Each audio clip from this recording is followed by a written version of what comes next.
Hi guys, this is Dan from Magic Pachinko with another short video on a vintage Arrangeball this time.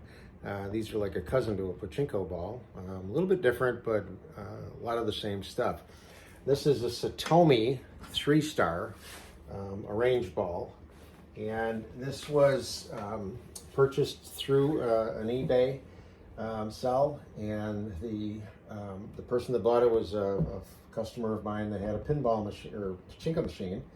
And she said, "What do you think?" And I said, "Well, if they work, they're good. If they don't, they're not." So she took a chance and bought it, had it shipped to me, and I did a lot of cleaning on it just to make it look nice. I'll show you the inside. Actually, I'll show you the inside now. This one didn't have a key. These are quite a bit different than a Pachinko. They've got a fair amount of circuitry in here.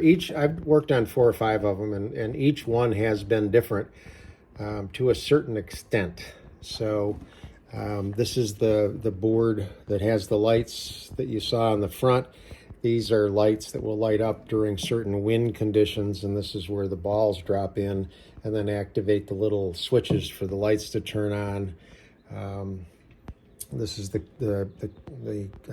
switch that activates the whole thing when a coin is dropped in.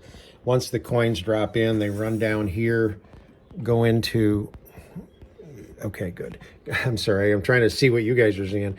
Coins run down, drop into this tube. As this tube fills up, anything over the height of the tube spills over and goes into the box, which at one time had a lock. This is an open box. Off and on switch, a couple of different transformers. This is the solenoid that kicks when a coin is earned, and it dumps it out over here. We'll talk about this in just a minute, but that's what they look like on the inside. Again, they're obviously very different than a Pachinko, but like I said, I've had 3 or 4 of them that I've worked on, and to tell you the truth, I've only been 100% successful on 2 of them. So they are a risk when you buy them. And this one, unfortunately, I could not get it to work 100%.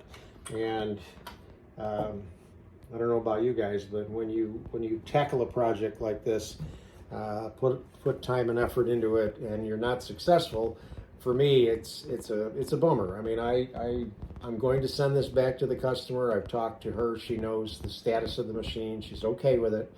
I just wish I had been able to take it a step further. But let me show you what an Arrangeball does, and then I'll show you what this one doesn't do. So these are coin operated. You would have gotten a token in the parlor. You place the token in, and what it will do is it will release 16 balls down through here. Now, if you notice, the number 8 is still lit, meaning there's still a ball in there that didn't release. That doesn't happen all the time, but it's one of those things where if you tweak it so that the 8 ball falls out, 2 or 3 others don't. So it's kind of the lesser of 2 evils. Again, it doesn't happen all the time. And if it's lit, it's actually a bonus for you. It's just one more ball or light you don't have to light. So after you put the quarter in, you've got the balls, you just start to launch them like you do a Pachinko machine.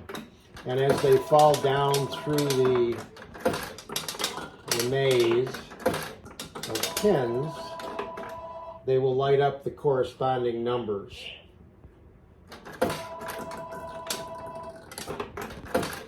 So you just keep launching basically until you run out of balls. And what you're hoping for is to get 4 in a row, either across or down. If you do put one in here, it'll kick out a coin, and that actually works. So this is why one of the reasons why it kind of drives me nuts is that